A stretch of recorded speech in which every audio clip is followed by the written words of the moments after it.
A Friday night classic, Colorado and Georgia Tech. Hey, how about this? Coach Prime being doubted again. Colorado, a slight dog at home. We got some news on a starter, though. What everybody assumed would be Kaidon Salter just announced.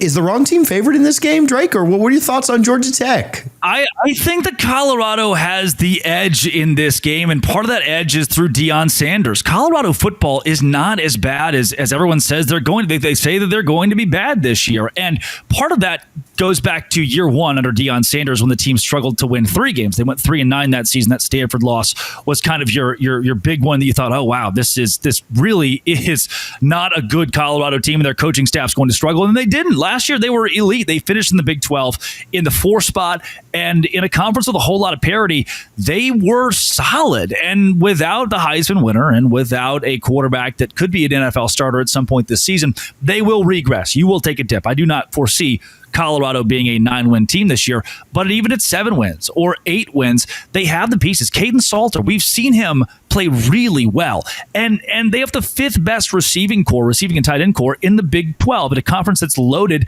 at the skill positions. Their offensive line is going to need work again. They're arguably the best roster still on paper, Colorado and Texas Tech. If you ask 24/7 which teams in the Big 12 carry the most Jimmies and Joes, it would be Colorado and Texas Tech, but it's a matter of how they're placed together. And Deion Sanders showcased last year he can do that. He can win 9 games. He showcased he can build a staff of former NFL legends that can help Colorado be at the top of the Big 12 and vie for a conference championship even in years where they're doubted. They were doubted last season, and they were still right up there with contention for Arlington during the last week of the season. They have enough dangerous pieces from the wide receiver room to the quarterback room, where if Kaidon Salter goes down, Juju, the 5-star freshman, could be a star within himself. And their defensive line is top half of the Big 12. Their defensive backfield is top half of the Big 12 because, again, the athletes are there. The horses are in the stable. I think Jordan Seaton, their offensive lineman, is one of the better in the Big 12. Xavier Hill, the exact same thing. They have bolstered that front, and that's going to give Georgia Tech a whole lot of issues. I look at DJ McKinney in the defensive backfield for Colorado as a guy to watch this year. They are more formidable than most people expect, and I do believe they'll give Georgia Tech not just a run for their money, but I think they'll give Georgia Tech an L.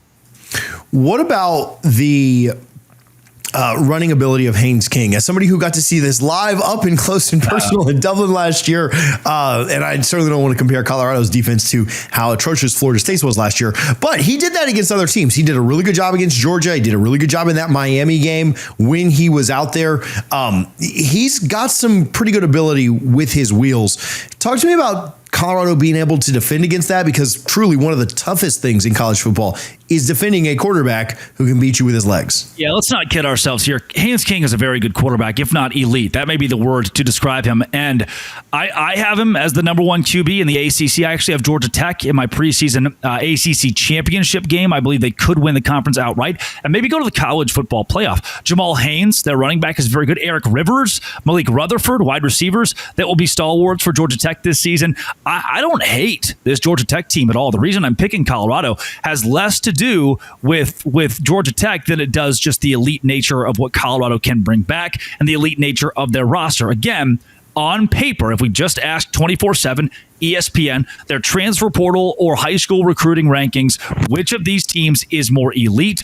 It's Colorado by a long shot. So while Haynes King is wily and Jamal Haynes, they're wily guys, I don't foresee Georgia Tech having the roster capabilities to go toe-to-toe with the Colorado and really get it done. Now, again, I think Georgia Tech could be a 10-win team. I think Georgia Tech could be a 9-win team, 10-win team, and be at the top of the ACC this season. Does it happen right now?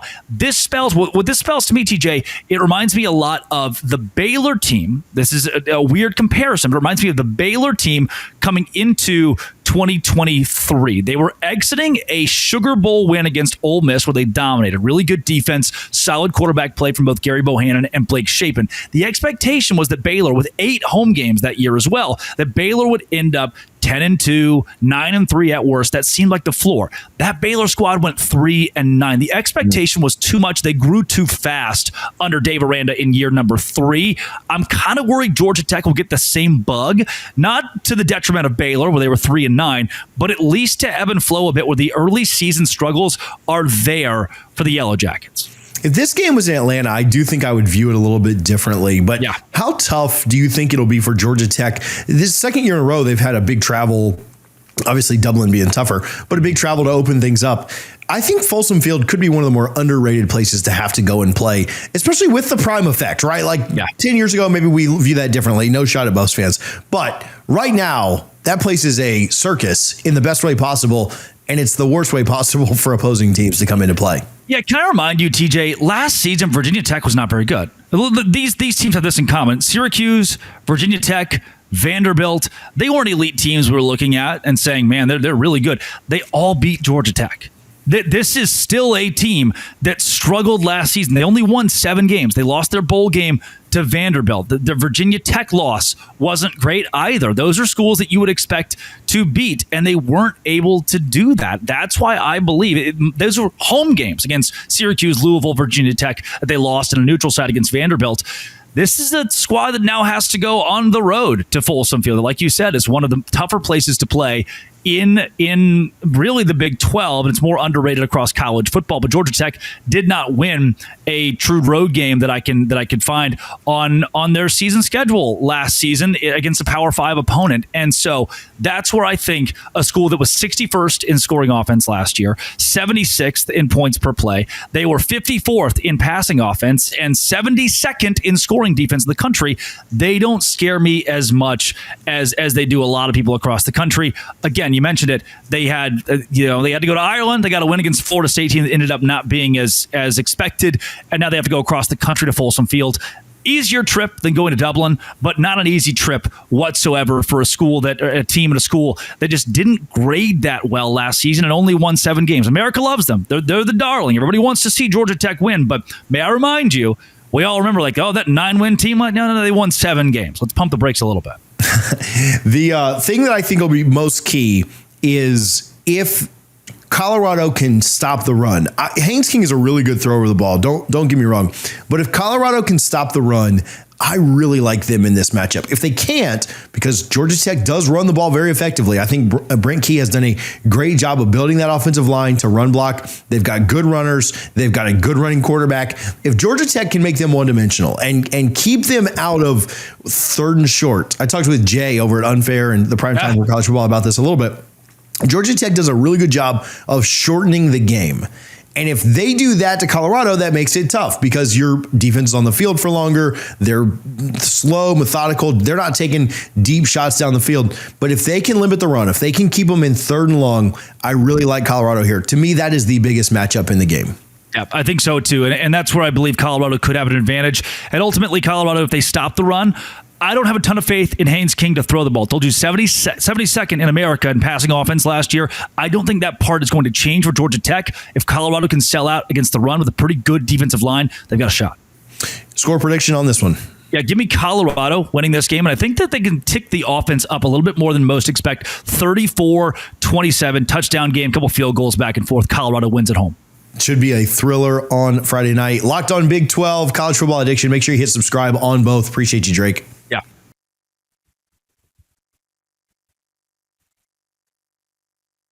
Today's show is brought to you by Supply House. Supply House is a perfect spot for me to go when the opening whistle blows on a new repair and you get your crew moving forward with Supply House. Order today. See parts on your doorstep tomorrow. Over 280,000 different parts with Supply House. It is so convenient for me, who is remodeling a house right now, to utilize Supply House to get stuff instantly. Real-time inventory, honest lead, keeps you from punting projects. Need parts faster? Supply House has next day delivery. Part finder tools, 3D schematics can save you hours on a job wherever detail matters. Trademaster perks, priority shipping, dedicated support makes the process smooth. Join the free Trademaster program today. Score serious perks like priority shipping, lower prices, and dedicated support lines. Visit supplyhouse.com to sign up for free and use promo code SHCollege5 for 5% off your first order. Supplyhouse.com, SHCollege5. Real people, real service. Supply House.